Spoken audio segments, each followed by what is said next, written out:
وہ پسینے میں شرابور تیز تیز قدموں سے اپنی منزل کی جانب رواں دواں تھا۔ دھوپ کی شدت اس کی جلد جھلسائے دے رہی تھی۔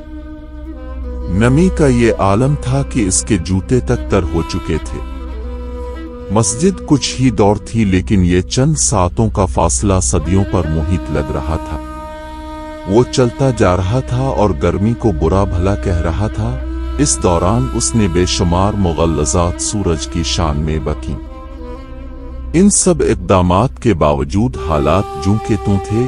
آسمان پر بادل کا ایک ٹکڑا تھا، نہ زمین پر کوئی سائے کی پناہ۔ اس کے ذہن میں وسوسے آنے لگے کہ جب وہ مسجد میں داخل ہوگا تو لوڈ شیڈنگ کی بنا پر بجلی نہیں ہوگی۔ گرمی اور حبس کا عالم میں مولانا صاحب نہ جانے کتنا لمبا خطبہ دیں اور کتنی طویل نماز پڑھائیں۔ وہ گزشتہ کئی ہفتوں سے جمعہ کی نماز ترک کر رہا تھا اور آج ہمت کر کے گھر سے نکلا تھا۔ اچانک اس کے دل میں خیال آیا کہ وہ جمعہ کی نماز ترک کر دے اور مسجد نہ جائے۔ جب پہلے کچھ نہیں ہوا تو اب بھی کچھ نہ ہوگا۔ بالآخر اس نے واپسی کا ارادہ کر لیا اور گھر آ گیا۔ گھر پہنچ کر اس خود کو آرام دہ بستر پر ڈالا اور ٹی وی دیکھنے میں مصروف ہو گیا۔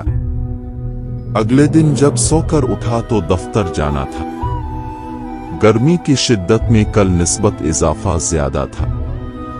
اس کا دفتر گھر سے 10 کلومیٹر دور تھا اور یہ راستہ اسے بس میں طے کرنا تھا۔ چاروں ناچار وہ تیار ہوا اور بس اسٹاپ تک پہنچا۔ وہاں لوگوں کا جم غفیر تھا اور قریب میں کوئی سایہ دار جگہ نہ تھی۔ چنانچہ وہ بھی ایک کونے میں کھڑا ہے کر دھوپ میں تپتا رہا۔ 15 منٹ بعد بس آئی جو مسافروں سے لدی ہوئی تھی۔ وہ بھی ایک پاؤں پھنسا کر دروازے میں لٹک گیا۔ جب دفتر آیا تو اس کے بازو شل ہو چکے تھے اور پسینوں کے باعث برا حال تھا۔ یہاں بھی اس نے سوچا کہ واپس گھر ہو لے، لیکن پھر اسے خیال آنے لگا کہ اگر چھٹی کی تو بوس کا غصہ برداشت کرنا پڑے گا۔ اس سے قبل وہ علالت کی بنا پر پہلے بھی چھٹیاں کر چکا تھا۔ مزید رخصتوں سے اس کی نوکری خطرے میں پڑ سکتی تھی۔ جب دفتر میں داخل ہوا تو بجلی غائب، مرتا کیا نہ کرتا کی مصداق۔ اس نے کرسی سنبھالی اور کام میں جت گیا۔ ابھی وہ کام شروع ہی کر رہا تھا کہ اچانک کمپیوٹر پر ایک ای میل کھل گئی جس میں یہ حدیث لکھی تھی۔ رسول اللہ صلی اللہ علیہ وسلم نے فرمایا، جو شخص کاہلی وسط کی بنا پر متواتر 3 جمعہ کی نمازیں چھوڑے گا تو اللہ اس کے دل پر مہر لگا دے گا۔ یہ پڑھ کر خوف کے مارے اس کے رونگٹے کھڑے ہو گئے۔ اسے یوں محسوس ہوا کہ خدا نے اسے اپنی بندگی سے خارج کر دیا ہو۔ اسے یوں محسوس ہوا کہ کوئی اس سے مخاطب کر کے کہہ رہا ہے کہ تم نے بوس کے خوف سے تو دھوپ کی حدت برداشت کر لی، لیکن خدا کا کوئی خیال نہ کیا۔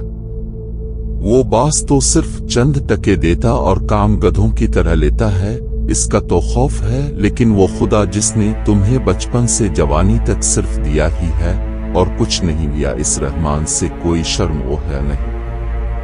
اس کی آنکھوں میں آنسو آ گئے اور وہ لنچ کرنے کی بجائے اٹھا اور سامنے مسجد میں نماز ظہر ادا کرنے چل پڑا۔ سورج اب بھی آگ اگ رہا تھا اور گرمی کی شدت پہلے سے زیادہ تھی، لیکن اب اس نے خدا کی غلامی کا قلادہ ڈال لیا تھا اور غلاموں کا شیوا اطاعت ہے، شکایت نہیں۔